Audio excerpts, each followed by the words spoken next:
Welcome, everybody, to the Newport Ridge Estates Firewise USA Kickoff meeting. In the meeting tonight, looks like we've got about 11 homes that are participating. So thanks very much for everybody who is able to attend.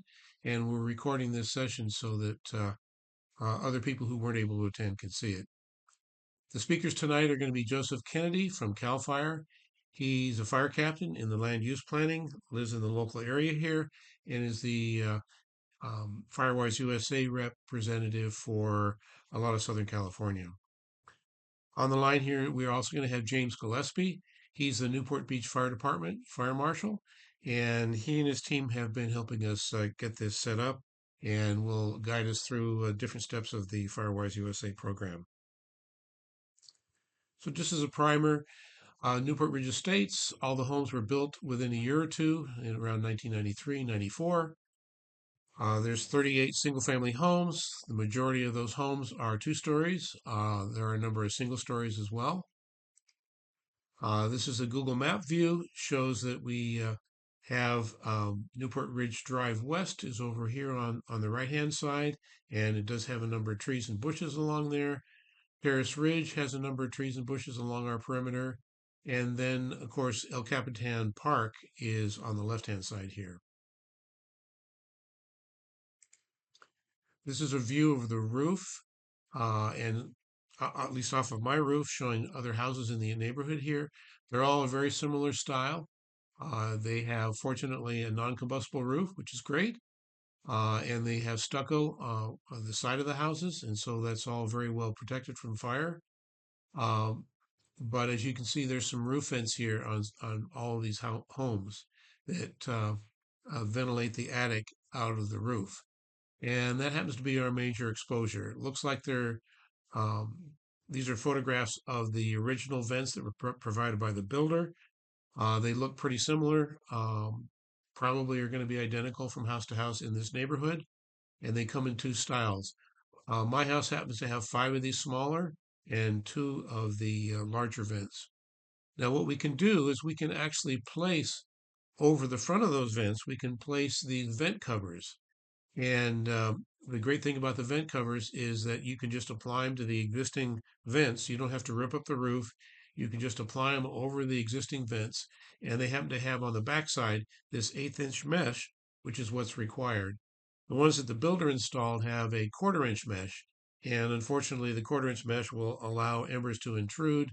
And that's one of the primary sources of combustion in our wildfire in our area.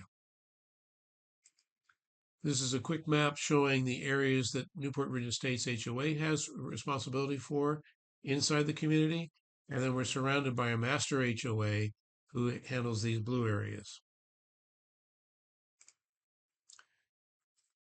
Joe Kennedy has given us these 5 steps that we need to progress through to get our Firewise USA certification.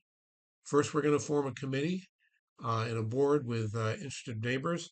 I've agreed to lead that effort, and I'm talking to a couple other people. I've got one person that's potentially interested, and we may want a second one. So if you're interested, let me know. So step 2 is conduct a community wildfire assessment. And what we do is we will walk around all of our properties, um, and we will look at what are our potential fire risks and put that in a list. And the fire department will help us with that. It will be covering the common areas as well as the homes where people have agreed to participate in this. So from that list of risks potentially that we have of fire ignition, we're going to create a community-wide 3-year action plan. So we'll take and hopefully in the first year knock off the roof vents and potentially other things, and then we'll make progress year by year for those 3 years, and own up that we're going to take on those actions. So the fourth step is we need to first have an outreach event. This counts as part of that, although we'll need to do more than this. We'll also um, uh, look at the efforts that we agreed to do in year 1 and start to take actions there. And once we have completed 1 year's worth of investment of making those changes, we can then go ahead and submit for certification. Now, fortunately, we are only required to do 1 volunteer hour per dwelling, and that volunteer hour can be satisfied by uh, probably could be satisfied by just the landscaping crew that we have maintain the common spaces.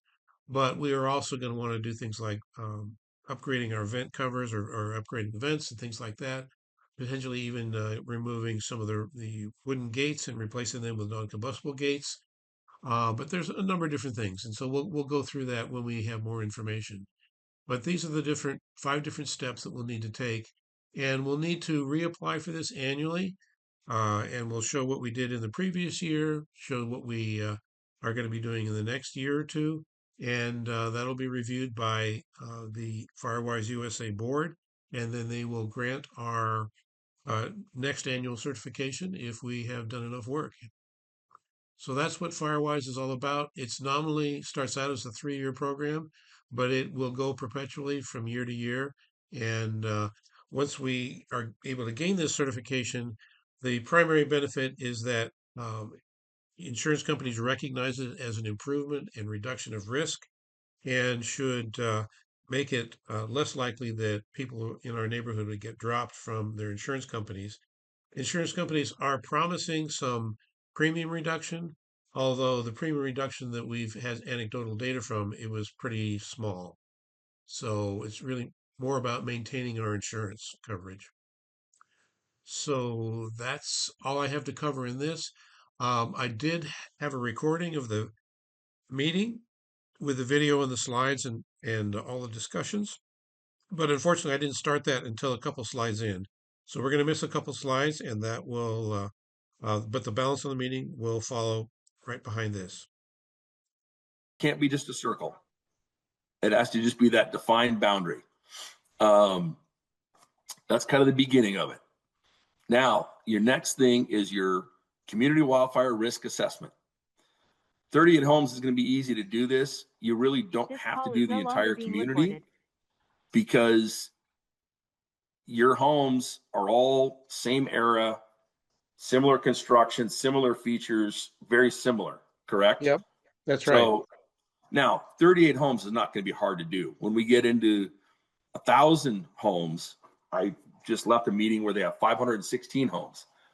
They don't have to inspect 516 homes. That would take forever. Sure. But there's 11 specific observations, and I'll show you after the PowerPoint if you want what the actual assessment looks like. But it's home hardening and home ignition zone, which is that defensible space I talked about. We encourage assistance by your local fire department, which would be Chief Gillespie, or your state forestry, that's me. It is better for your local because they know, like I said, your local factors and fire history and some other stuff. Your risk assessment is updated every 5 years. So these are the 11 attached observations that you're going to look at. Okay. And it's as simple as a checkbox. Less than 25, 25, 50, 50 to 75, greater than 75, meet whatever that category is. It is that simple to go through. So this is where the assistant helps. It is the resident lead's responsibility or his or her designee on the board. You use the findings from the risk assessment, and then you address it in the 3-year action plan. The local fire department, they know your local fire factors. I apologize in advance. My yellow lab and mini golden doodle are wrestling in the entryway right across from me. So if you hear them, that's them wrestling. I apologize. Anyway, local fire department knows local fire factors. They know your fire history. Most importantly, they know your local ordinances. I don't want to tell you, oh, you only have to do this when Newport Beach has something more stringent than the state. And like I said, a percentage of homes is acceptable. Not all of them have to be inspected. So now you've done your risk assessment. You've identified risks, deficiencies, opportunities, whatever you want to call them, And you've also identified the positives. Okay. So now you're going to lay out a multi-year plan to address the deficiencies and maintain the positives. Get the community involved. You build and expand each year, and then you use your risk assessment finding. Couple of things in here that catch a lot of people. So we're in 2025. So year one of your 3-year action plan will be 2026. Because to be recognized initially as a Firewise community, you do 1 year's worth of work. And that doesn't take a year, but you do a year's worth of work to be recognized. So that's 2025. Is that like 38 hours because we have 38 homes? Yes, it's so 2 things. Let me see if it's my next slide so we don't jump ahead. Yep, there it is. Your risk Okay. reduction investment and educational outreach. You have to have 1 educational event per year. Now, technically, this could count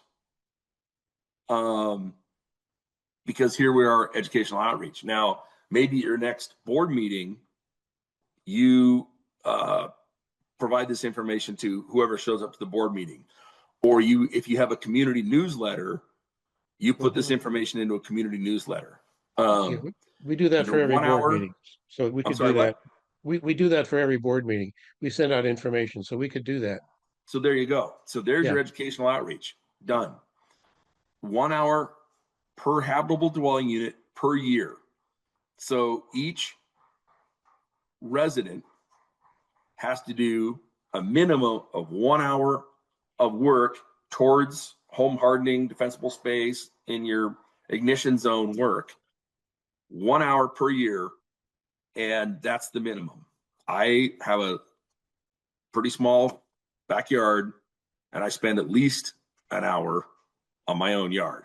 Everybody does it. Now, if you hire somebody, and I keep going to defensible space and your ember zone, if you pay them the equivalent of $33.49 per hour per dwelling unit, that meets the requirement of your 1 hour per dwelling unit. So your landscaper that maintains your common area on the perimeter of the neighborhood, Yep. that counts. Okay. Let's say in your risk assessment, and I don't know if all your homes are single pane windows or dual pane windows. Dual. They're all dual. Okay. Yep. Yep. One of the other things, let's say one house Well, has single pane windows. well, we know the roof vents are a major source of risk. Yep. So that's So one area. That's one area we plan to address as quickly as we can. perfect. Your investment of replacing those roof vents, attic vents, that also meets this 1 hour per habitable dwelling unit per year. Yeah, we some of us are going to do it with vent covers. Other people, the roofs are getting old enough that they're just going to replace the roof. So just And depends. and all of that counts. Okay. I guarantee you one person replacing, I just replaced my roof. One person replacing their roof, and I'm not telling you to stop there, but you've already met your minimum. Yeah. Right? So that's easy. You submit your application for recognition online through the portal. If you go to Firewise USA, log into portal, you'll have to get started and create a profile and go in. It's super easy. But these are the things you got. Oh, that was quick. These are the things you got to do. Now, what's not on the slide, and maybe I'll update my thing. So we talked about 1 year. A year's worth of work. So the kind of the step by step of how this goes is you form a board, a resident leader, form a board. Now you define your community, define the boundaries. Well, it's easy. That's already done. That's your HOA. Yep. You do your risk assessment. You create your 3-year action plan to address what's found in the risk assessment. You have to document your 1 hour per dwelling unit per year of risk reduction hours. One of the things that you need to document, and if you have a commercial landscaper maintaining your common area, We I'm do. sure they have this information for you, but the amount of vegetation cleared And in the portal, there's a calculator to help you with that because they want it in cubic yards. I have Okay. not played with the calculator, but my assumption is if I go in and say I cleared 100 square feet of ground cover that was 3 feet high, that's going to compute for me the cubic yards that I cleared. Okay. So you got to document your let's see, your clearance, your work reduction or risk reduction hours, and your educational outreach. Those have to be documented on the first application period. And then every year you have to renew, but all you renew, so the risk reduction, sorry, it's been a long day. The community risk assessment is done every 5 years. The 3-year action plan is updated every 3 years. Your renewal application, and it's all online, is every year. It is due the Friday, not Thanksgiving. It's either the Friday before Thanksgiving or the Friday, not the day after Thanksgiving, but the next one after that. I think it's the Friday before Thanksgiving because we always spend the first week of December in Sacramento reviewing renewal applications. Okay. That being said, I believe, not 100% sure, because this is done at higher level, if you're recognized this year, 2025, you don't have to renew until November of 2026. So you're good for over a year. But in your annual renewal application, all you're doing is documenting your education hours or education events, your risk reduction hours, and your brush clearance.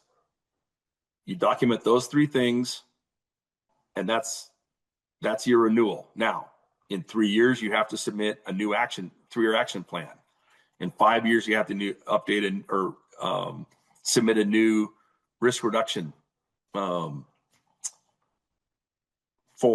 The 5-year community risk assessment. So that's all that really goes into it. And this is what I tell people is HOAs, and I'm very lucky that I have Orange and Riverside County and so many HOAs. Mm-hmm. You guys are doing everything that's required. You just need to document it the way NFPA wants it and document it in the portal.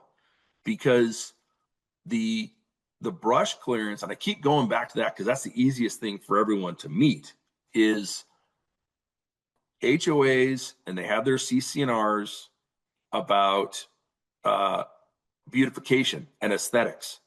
Nobody wants dead and dying brush and trees and overgrown grass and all those things.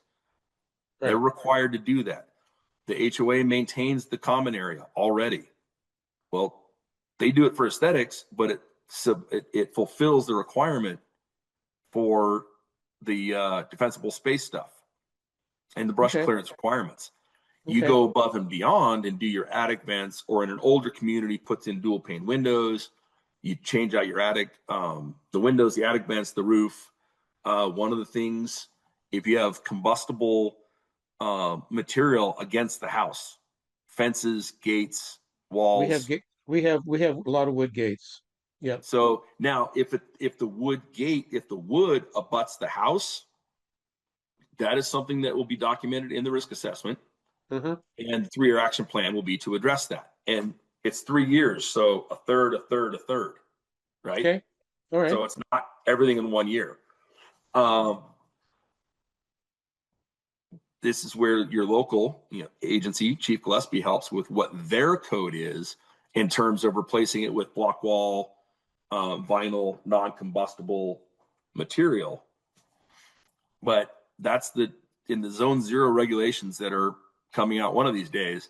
That's one of the things they're going to address is combustible materials attached to the structure, patio covers. Most of us have rolling trash bins, the plastic kind, with wheels on it that are right up against the house. And so we'll have to move those out against the exterior perimeter wall for us to gain 5 foot clearance. Yeah, and I don't want to step on your local fire marshal's toes, because guess where my trash cans are? And I'm Yeah. in a very high fire Yeah, severity zone. Marshall, I'm in a very high fire zone too. My trash cans are in the same spot with Yeah. the same situation. Now, what I will say, my personal opinion, mine are going to stay right where they are. If a wildland fire starts raging near my house, Drag them I out. will probably move them to the other side of the yard. Yeah. I'm not going to put them there permanently, but that's one of the things, that's part of the education. And this is why I tell people, especially so in HOA, you have your community newsletter or your blast email or whatever it might be. Yep. This time of year, as today so far has been the hottest day of the year, is a good time to send out in your community email just a quick paragraph or two of fire season's coming, clean the gutters, Yep. clean the debris off the roof, think about not stacking combustible material near the house. You know, have an know the evacuation plan, have a plan to get out, follow all these things. And then, you know, September-ish, as everyone's like, all right, we made it through fire season. Well, now our Santa Ana winds are coming. Do another blast in your community newsletter. Hey, we made it through fire season, but now we're starting fire season again because it's the new season. These are things to be thinking, you know, don't get complacent, whatever. That's your education material. Okay. That's the kind of stuff they want. And it's just a reminder to the neighbors, educational reminder, something new, whatever it might be, just to keep it in the forefront up here. Cool.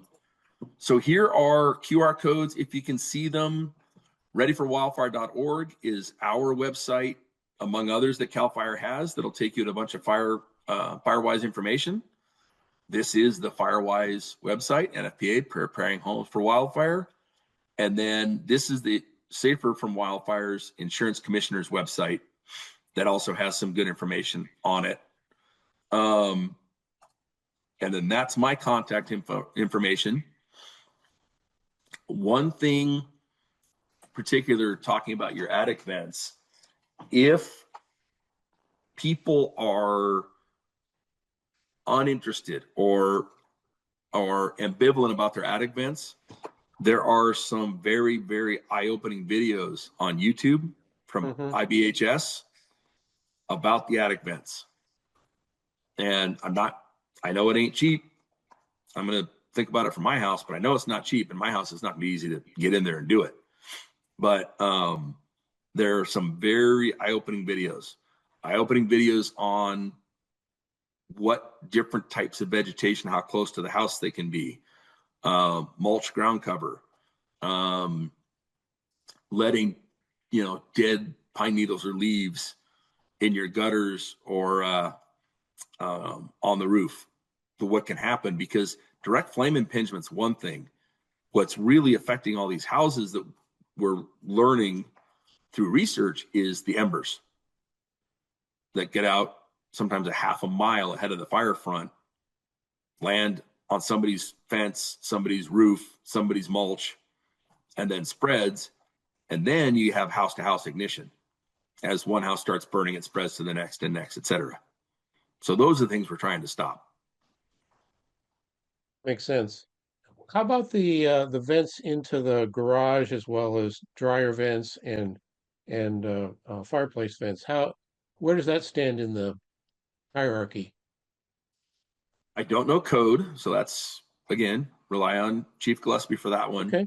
But if common sense says if 1/8-inch mesh is required in your attic vents to keep the embers out or to help keep the embers out, probably don't want embers blown in your garage.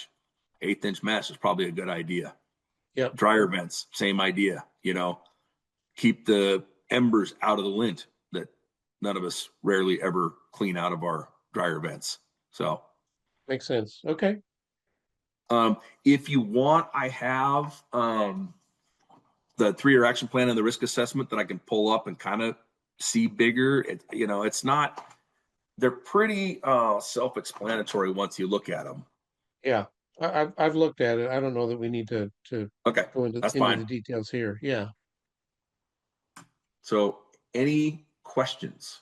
I know Vic looked like he had a question. He posted it in the chat. Yeah, Okay. I've got thank you for the presentation. I have just a couple high-level questions. So one of the things is more of a community-wide. In our community here, the houses are mostly built with stucco on the outside, and then they've got the tile on the roof, which I think is great.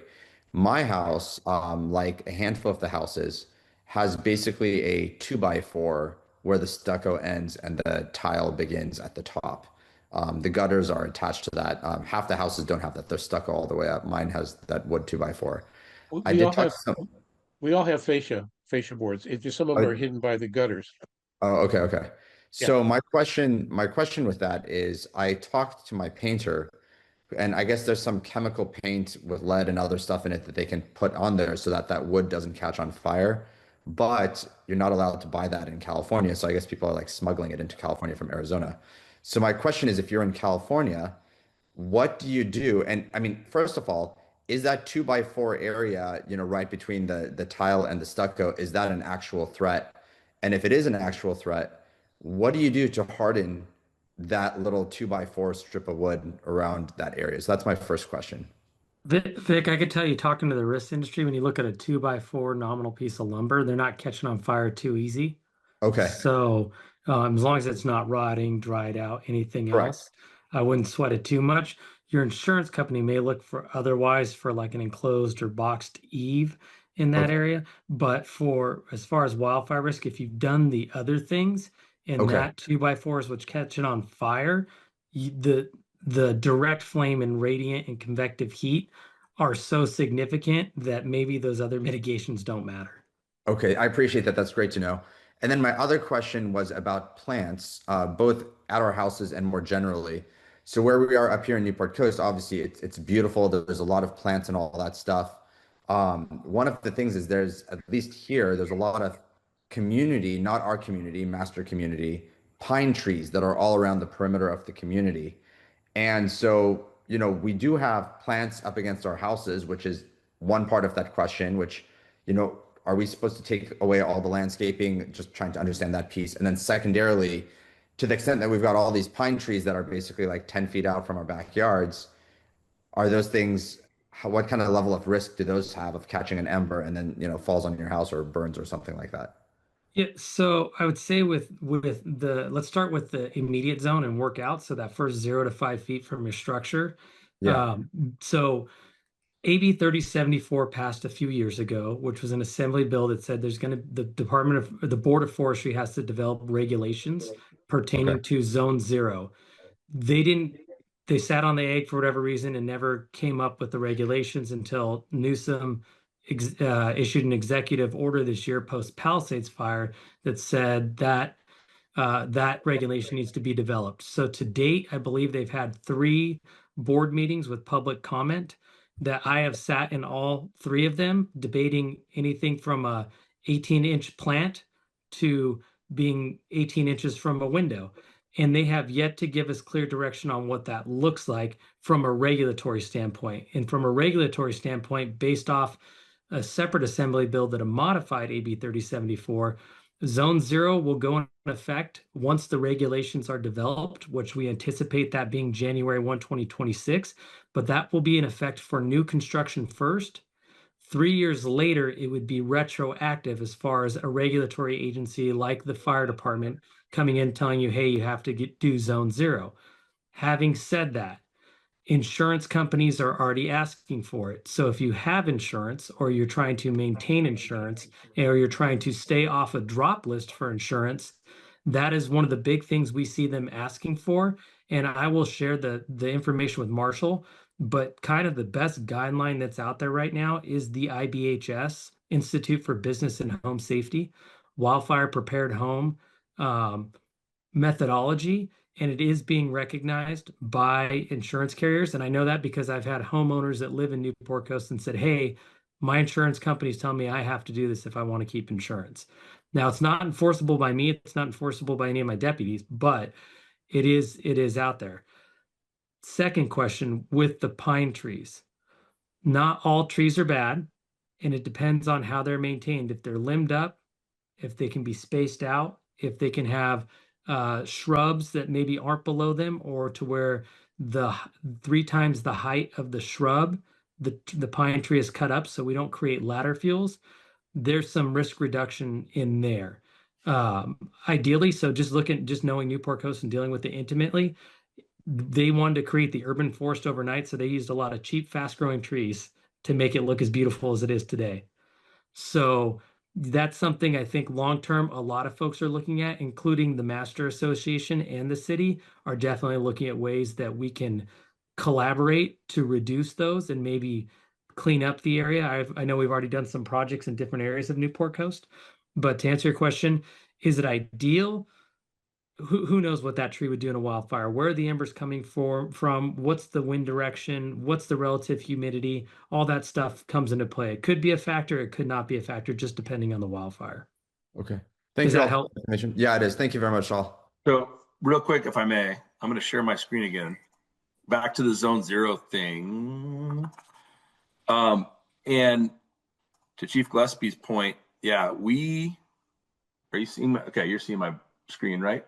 The board Yeah, we do. forestry website. We good? Yep. Yep. Okay. You're good.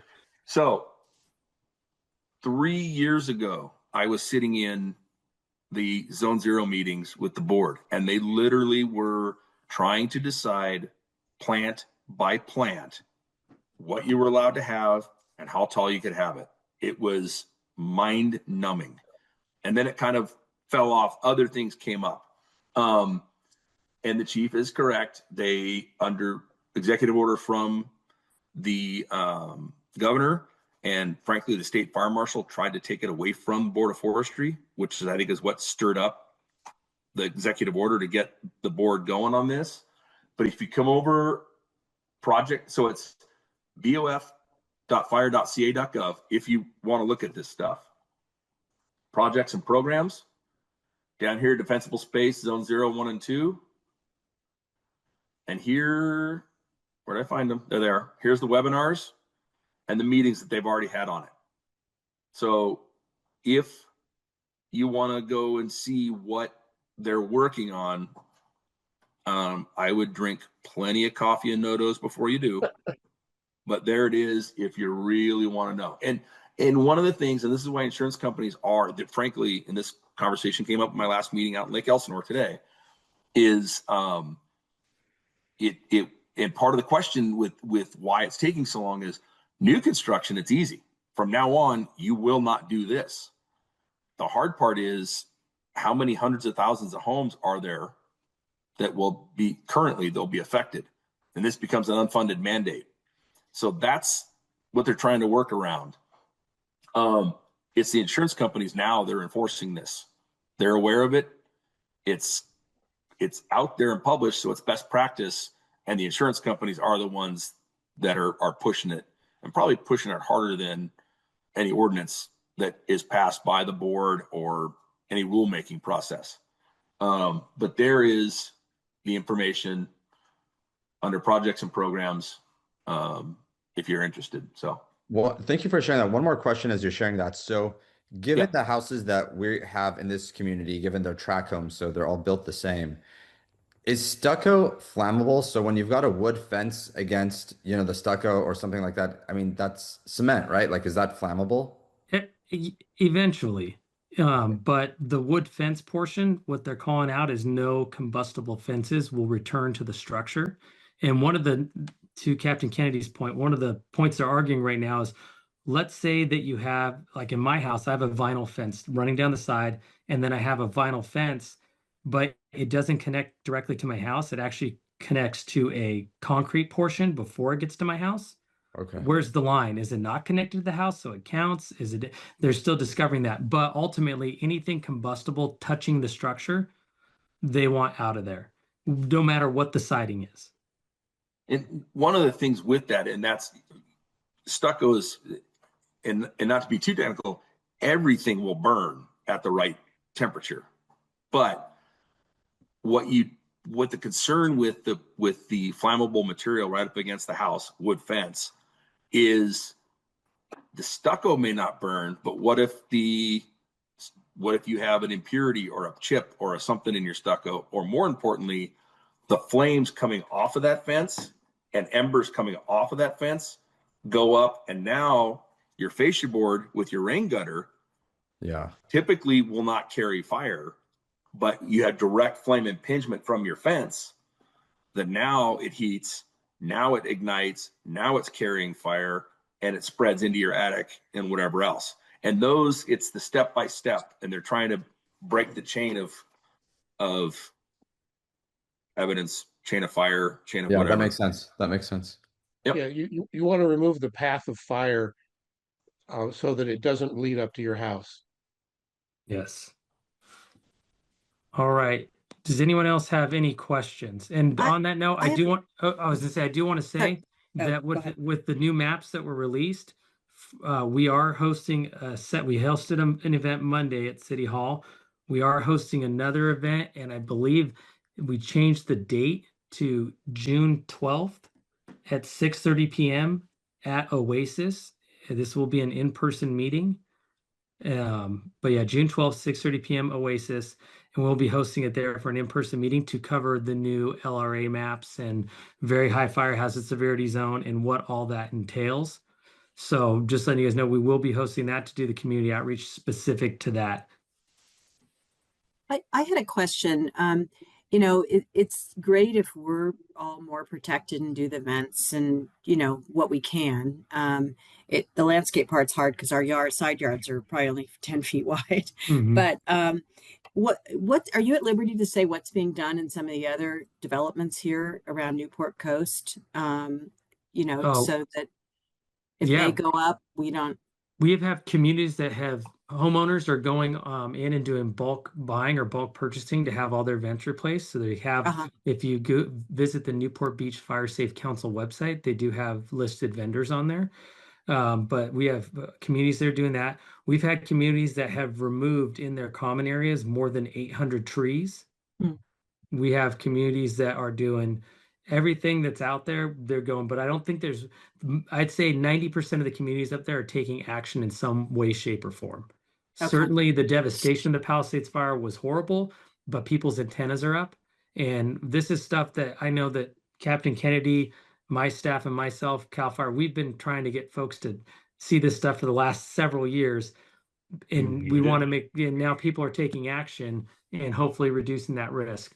On the city side, we are doing a lot in the terms of some stuff in Buck Gully, but for the rest of the portion, when it comes to Newport Coast, what we've done is we actually have fuel modeling that's currently under contract being completed to see where fire pathways travel in various wind events, whether it be a Santa Ana wind event, an onshore wind event, and where we can actually do vegetation treatment plans while using taxpayer dollars that actually seek tangible results and real risk reduction efforts for the communities, and then also align our education to those homeowners that may be the wick for the fire, to really focus on that. Because if you're on the interior portion of the community, if you do your vents and you have your zone 0, you're only burning if your other structures are burning. So how do we focus on those communities? We're working with another community to potentially do a pilot program with them if we can get them to commit to zone 0, where myself and our Cal Chiefs group will actually shop them to the insurance industry. We're taking 20 HOAs in the state of California. And so we're looking at one community in Newport Coast in particular that's really struggled with insurance to see if we do all this stuff and they do these mitigations, can we get affordable insurance, but also can they get real insurance and not the FAIR plan? Because for a single family home, FAIR plan tops out at $3 million, and that includes your interior, not just the rebuild. That's pretty tough in that community. $3 million is a starting point, but it's not the finish line.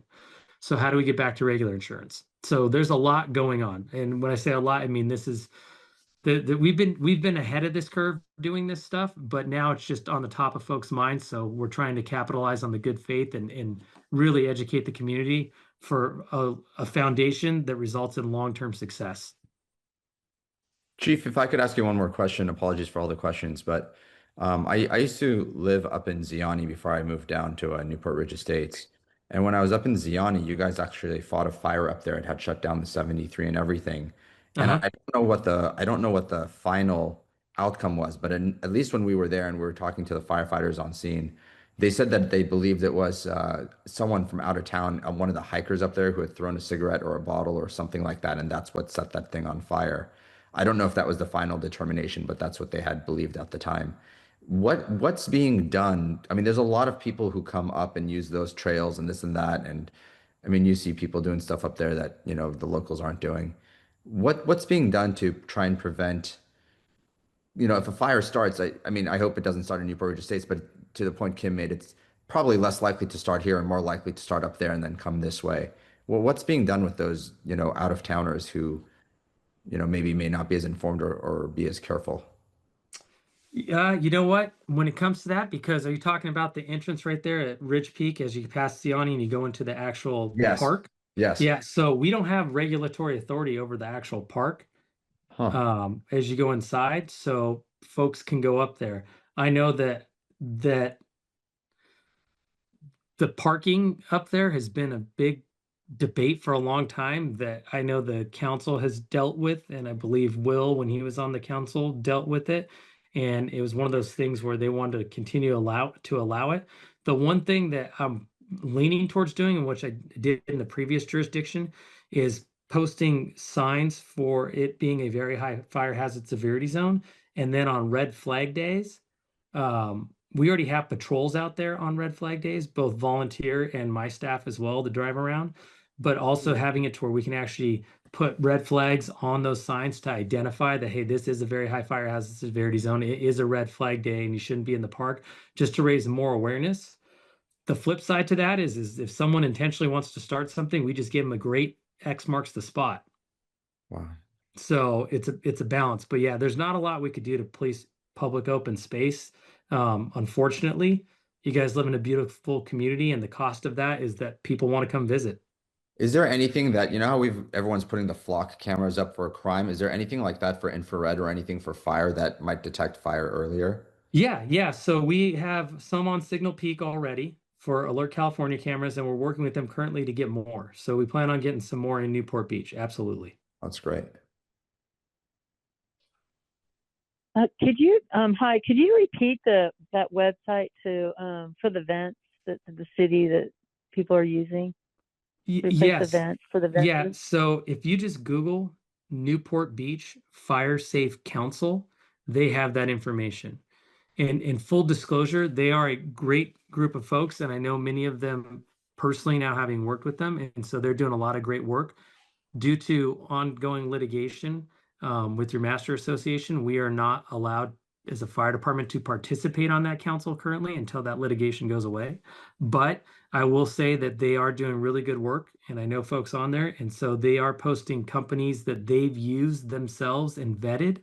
So they've shopped for price, they've shopped for quality of contractor, and it's almost like looking at Yelp before you go out to dinner. So they've done a lot of that groundwork, and on there you can contact them through that website as well, and they can have a neighbor to neighbor discussion with you.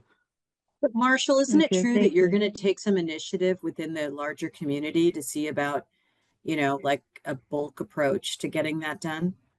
That's correct. I Okay. have some vents that I now know will work. I can get from Ganal right now. It's just a matter of finding a supplier that will give us a quote to put those up. Yep. I've had like a couple of roofers out here giving me estimates. I got a really good one today to replace all mine to the flat. But I was just wondering, because you had mentioned to me, Marshall, that the flat vents don't have enough air intake for ventilation I in the attic. Is I that true? I don't know that for a fact. I have never, I'm just concerned about that. So whether they will have the same flow rate. But what I have, the vent covers, is you just take and place them over the existing vents, and it's much cheaper, doesn't even require a permit to do it. So it's much Mhm. quicker and easier. It's going to be less expensive.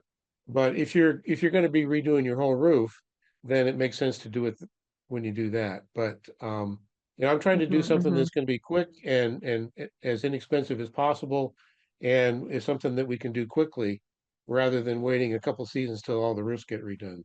No, I think too, with those Yeah. vent covers, if you could put them on and do them, take a before, take an after, document it for insurance Yeah. purposes, and Yep. use that, because that is it. That the vents are certainly probably the number one thing that folks are preaching. Just like Captain Kennedy said, tried to give you a Yeah. promotion. Um, and he but that's certainly a big one, because honestly, even if the wildfire is 600 feet away, if you don't, the embers are still coming in. And just look at videos of the coastal fire, and you can Yeah. see those homes Mhm. burning from the inside out. Yeah. 4 minutes of And this questions, is and what I've then got. Captain Numbers that Kennedy I've and I got. are gonna have to move along. I know I've been in the Sure. office since 5:30 this morning, so Oh, wow. Okay. All right. Any other questions for the experts here? Yeah, I have a question. I've looked at the map for our community, and we have homes that are in the very high hazard zone, the high hazard zone, and moderate. Are they all considered zone zero? no, defensible space only currently will, when it does happen, it will only apply to the very high. And my understanding, and Joe, you can jump in if you want, from talking to Chief Berlant, our state fire marshal, just last week, there's currently not a huge intent to push defensible space into the high or the moderate. So zone zero would be exclusive to that. Now that's from a regulatory standpoint. You could be in Costa Mesa and your insurance could say do zone zero. So so again, it doesn't reduce your risk, yes, but currently zone zero and defensible space would only be enforceable in the very high zone. All right, thank you. Any other questions? Okay, well, thank you very much, Joe and James, for bringing all this wealth of information. And we're anxious to get started here. And we'll be back in touch with any questions we have. And I got your 5 steps down that you put in your original email to me, Joe. And we'll start marching down that path. Yeah, and Yeah, if you have any questions, please reach out. I live in Okay. Mission Viejo, so I'm nice and close. Oh, cool, cool. Okay, And and if I got to go to Newport instead of Riverside to the office, I could swing that. yeah, you'll deal with it. Yeah, I'll deal with it. and Thank you. and Thank you, gentlemen. Thank you, Marshall, very much. We appreciate this. Marshall, very enlightening you evening. you have my cell, and so if you need anything, shoot me a text, call me. Feel free to reach out. And if you want another community event where we come talk about something else, reach out. My staff and I are available to do it. And for the homeowners, if you want an individual, hey, I want to do some parcel level mitigation on my property, Newport Yep. Beach, we provide a full free home assessment that one of my inspectors will go out and walk you through it and meet you there. So feel free to reach out to us. If you just go to newportbeachca.gov, just go to the city website, go to the Yep. fire department page. You can find us under fire prevention, and you can actually schedule an inspection. You can submit an inspection request online, or you can call, but we'll go walk your whole home with you free of charge. Fantastic. So Fantastic. Well, yeah, Remy did it for my house already, so I highly recommend it. Yep. there you go. Thank you. Thanks all. Awesome. Thanks Thanks so very much. much. Bye. Thank you. Thank you. Thanks, Bye. All right. Marshall. Thank you, Bye-bye. Joe. Bye. Marshall, thanks for doing this. Oh, yeah, my pleasure. Anytime. We got some work ahead of us, but I think it's going to be easier than I originally thought. So this is good. Marshall, can you see if they have any covers for the flat vents too? For those of us who've already gone the flat way, I have both on my roof, but that way we So can are make you sure. are you sure that they're not already 1/8 inch? I have no idea. I don't know. No. Yeah, I bet they are, but you have to crawl up in the attic and look at them from behind to tell. Yeah. You know, of all the things that they've mentioned, and when you look at those videos, those vents really are the biggest vulnerability. And if it's, I don't know how much those things are, but I mean, our HOA, I mean, we have some money in there. If it's going to cost 5, 10, $15,000 or something to just do the whole community and cover everyone's vents all in one swoop, because you know, you got renters, you got people who are not around. I think that would be such low-hanging fruit and good use of community funds to just really secure everyone's, you know. That's going to be a little bit of a stretch because the HOA is not responsible for maintaining the homes of the community. I agree we want to get everybody on board, but frankly, you know, these vents that I've got them for less than $100 each. And Yeah. it's just the labor is going to be the expensive part. And I don't think should be that bad. Yeah. Sounds good. Thank you. Thank Yeah. you. Bye-bye. Pleasure. Anytime.